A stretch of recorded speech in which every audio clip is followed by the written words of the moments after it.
Et bonjour. Donc je continue la lecture de 2 Timothée, c'est le chapitre 2 verset 23 jusqu'au chapitre 3 verset 17. Le thème c'est l'écriture est la source de la vérité et le fil à plomb de la vie. Elle nous prépare parfaitement pour servir Dieu.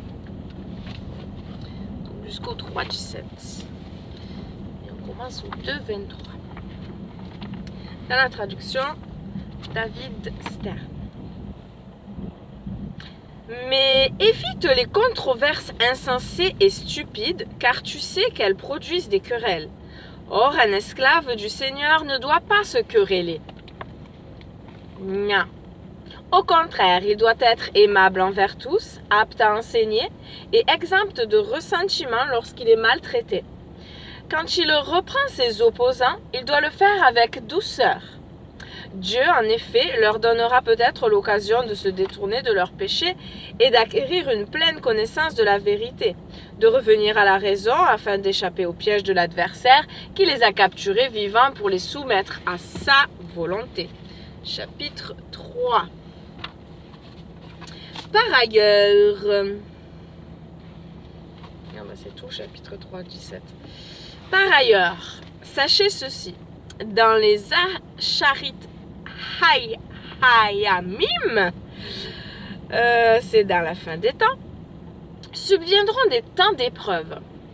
Les hommes seront épris d'eux-mêmes, cupides, fiers, arrogants, injurieux, désobéissants à leurs parents, ingrats, impies, sans cœur, sévères, calomniateurs, intempérants, brutaux, ennemis du bien, traîtres, entêtés, enflés d'orgueil, aimant le plaisir plutôt que Dieu, car ils gardent les formes extérieures de la piété, mais ils en renient la puissance.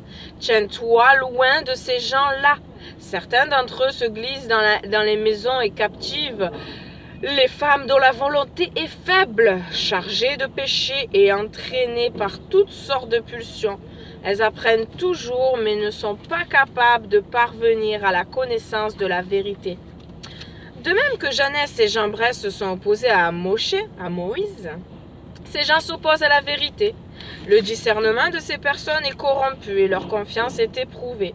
Mais ils n'iront pas très loin car leur stupidité sera manifeste pour tous, comme ce fut le cas de ces deux autres. Mais toi, tu m'as suivi de près dans mon enseignement, ma conduite, mon but dans la vie, ma confiance en Dieu, ma loyauté, mon amour, ma persévérance, ainsi que dans mes persécutions et mes souffrances qui me sont arrivées à Antioche.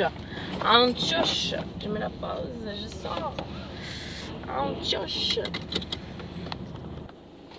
Je reprends Antioche. Iconium et à Lystre. Quelle persécution j'ai subie! Cependant, le Seigneur m'a délivré de toutes. Oui, tous ceux qui veulent vivre une vie pieuse en union avec le Messie Yahushua seront persécutés, alors que les hommes méchants et les imposteurs iront de mal en pis, trompant les autres et étant trompés eux-mêmes. Mais toi, continue dans les choses que tu as apprises et dont tu as été convaincu. Tu sais de qui tu les as apprises. Souviens-toi aussi que depuis l'enfance, tu as été enseigné dans les saintes écritures, qui peuvent te donner la sagesse qui conduit à la délivrance. Par la confiance dans le Messie Yahushua, toute écriture est inspirée par le souffle de Dieu, est utile pour et aussi utile pour enseigner la vérité, convaincre de péché, corriger les fautes et former une vie droite. Ainsi, quiconque appartient à Dieu sera parfaitement équipé pour mener à bien toute bonne œuvre. Amen. La question de méditation. Est-ce que j'étudie et mémorise l'écriture afin d'être équipé pour tout ce que Dieu veut que je sois et que je fasse? Alors si ce n'est pas le cas, on le fait, oui, je veux être équipé, je veux me nourrir de ta parole. Merci Seigneur pour ta parole, merci pour ta volonté qui s'accomplit dans nos vies. Si nous sommes obéissants, nous ne ralentissons pas tes plans, mais si nous ne sommes pas obéissants, nous ralentissons tes plans. Oui, qui s'accompliront parce que tu uses de patience envers nous, parce que tu nous apprends toujours des leçons, tu persévères, tu patientes, tu es fidèle, toi, voilà. Mais bon, il vaut mieux que nous soyons obéissants et que ces plans s'accomplissent parce que ces plans sont parfaits. Il ne veut pas retarder notre bien-être, ses projets, son bonheur, puisque voilà, tu as des projets de paix et non de malheur pour tes enfants, un avenir plein d'espérance. Rends-nous obéissants, Seigneur. Merci encore pour cette journée de vie que tu nous as donnée. Merci parce que tu fais battre nos cœurs, tu nous donnes le souffle de vie, le soleil se lève. On peut aller vaquer à nos occupations par ta seule grâce, Seigneur.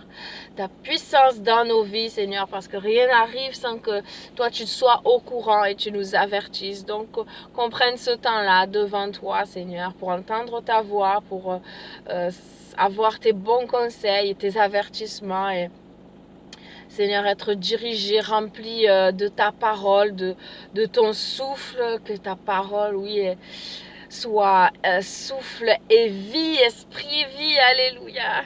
Oui, nous avons besoin de toi, nous avons besoin de ta parole. Merci pour la parole faite chair dans la personne du Messie venu sur cette terre. Merci de nous avoir montré l'exemple parfait dans une vie parfaite. Merci Seigneur pour tout ce que nous pouvons apprendre de ce que toi tu nous permets, Seigneur. Merci de continuer cette œuvre-là parfaite pour le jour glorieux où tu reviendras. Parce que oui, tu reviendras. Si la promesse tarde à temps là, alléluia, assurément, elle est fixée dans le temps et tout sera accompli. Merci Seigneur pour ce qui est prévu parce que le royaume des cieux va s'établir sur cette terre et nous en avons tellement besoin, Seigneur, tant que tu ne règnes pas ici-bas, tant que c'est le prince de l'air qui règne, eh bien, il n'y aura que désolation. Seigneur, nous savons que les choses empireront, Seigneur, mais nous ne voulons pas être troublés parce que tout ce qui doit arriver arrivera, mais c'est bien le bout que nous voyons et nous sourions après cette totale délivrance qui va arriver, Seigneur. Tu es notre délivrance. Gloire à toi, Seigneur. En attendant, travaillons à notre salut avec crainte et tremblement. Ayons, Seigneur, toujours cette attitude de vouloir avancer dans la sanctification, car sans la sanctification, personne ne verra le Seigneur. Oui, alléluia. Merci, nous voulons te voir. Nous savons que nous aurons des comptes à rendre et nous voulons que d'autres personnes soient sauvées alors que nous ayons ce bon parfum du Messie, car comment ne pas t'aimer lorsque nous te connaissons, te voyons à l'œuvre, comment ne pas t'aimer? Alors soyons nous aussi à l'œuvre comme notre Père est à l'œuvre et soyons ces témoins, cette lumière au milieu d'un monde noir, ténébreux. Amen. Soyez bénis, shalom. Bonne journée, bisous.